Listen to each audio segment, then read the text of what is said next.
alay ko kay Kuya Jesus, mapagbigay at mapagkumbabang puso. Ang mabuting balita ng Panginoon ayon kay San Lucas.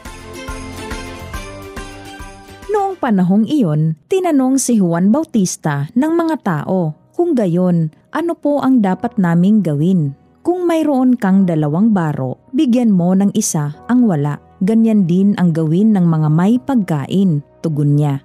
Dumating din ang publikano upang magpabinyag at itinanong nila sa kanya, Guro, ano po ang dapat naming gawin? Sumagot siya, huwag kayong sumingil ng higit sa dapat singilin. Tinanong din siya ng mga kawal, at kami, ano po naman ang dapat naming gawin? Huwag kayong manghihingi kanino man sa pamamagitan ng pamimilit o ng pagpaparatang ng di totoo. Masiyahan kayo sa inyong sahod, sagot niya.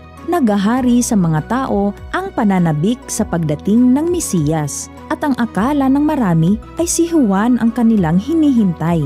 Kaya't sinabi ni Juan sa kanila, binibinyagan ko kayo sa tubig, ngunit ang darating na kasunod ko ang magbibinyag sa inyo sa Espiritu Santo at sa apoy. Siya'y makapangyarihan kaysa sa akin, at ni hindi ako karapat-dapat magkalag ng tali ng kanyang panyapak. Hawak niya ang kanyang kalaykay upang alisin ang dayami. Titipunin niya ang trigo sa kanyang kamalig, ngunit ang ipay susunugin sa apoy na di namamatay kailanman.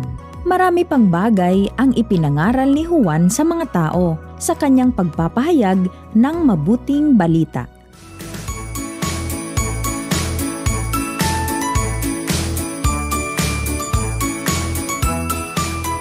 Noong nakaraang linggo, napakinggan natin mga bata, si San Juan Bautista ay nangaral. Sinabi niya, ihanda ninyo ang daraanan ng Panginoon, pagsisihan ninyo at talikdan ang inyong mga kasalanan, at ipakilala ninyo sa pamamagitan ng inyong pamumuhay na kayo'y nagsisisi. Maraming tao ang nakinig sa pangaral ni Juan, ang nagsisi at nagbalik loob sa Diyos. Ngunit marami rin ang hindi naintindihan ang ibig sabihin ng ihanda ninyo ang daraanan ng Panginoon. Kaya sa ebanghelyo natin ngayon ay may mga taong nagtatanong kay Juan, ano po ba ang dapat naming gawin? Kaya naman si Juan na rin ay nagbigay ng mga halimbawa kung paano ihahanda ang daraanan ng Panginoon sa ating pang-araw-araw na buhay. Una, sa pamamagitan ng pagiging mapagbigay, lalo na sa mga mahihirap. Inaanyayahan tayo ni Juan na magkaroon tayo ng pagdamay sa kapwa nating nangangailangan at matutong ibigay sa kanila ang anumang sobra sa atin bilang pagpapakita ng pagkalinga at pagmamahal. At ikalawa, sa pamamagitan ng pagiging mapagpakumbaba. Sinabi ni Juan, siya'y higit na makapangyarihan kaysa akin, ni hindi man lamang ako karapat-dapat na magkalag ng sintas ng kanyang sandalyas. Tinuturuan tayo ni Juan na ang pinakamagandang regalo para kay Kuya Jesus ngayong darating na Pasko ay ang pusong malinis at hindi mayabang. Maging mababang loob tayo lagi para makilala si Kuya Jesus sa pamamagitan ng ating buhay. Ngayong 3 linggo ng Adbyento, tinatawag natin itong Gaudete Sunday. Ibig sabihin, linggo ng kagalakan. Sinisindihan natin ang 3 kandila ng ating Advent wreath, ang kulay rosas, tanda ng kagalakan na nais ng Panginoon na matanggap natin. Tulad ni Juan Bautista, ang tungkulin natin mga bata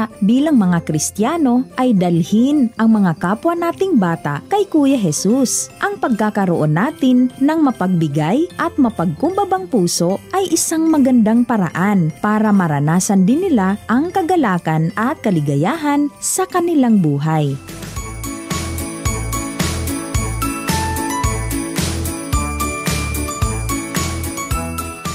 Ano ang ating gagawin upang magkaroon tayo ng mapagbigay at mapagkumbabang puso? Una, matutong magbahagi sa ating kapwa. Magbahagi tayo ng ating ekstrang damit, laruan at pagkain. ibigay natin ito sa mga nangangailangan upang magkaroon din sila ng tulad ng sa atin. At ikalawa, magkaroon ng malinis na puso sa pamamagitan ng pagpapatawad sa mga nagkasala sa atin, sa paghingi ng tawad sa Panginoon sa sakramento ng kumpisal at sa pamamagitan ng pagsisikap na magbago ng buhay at pagtalikod sa masasamang gawain na ating nakasanayan.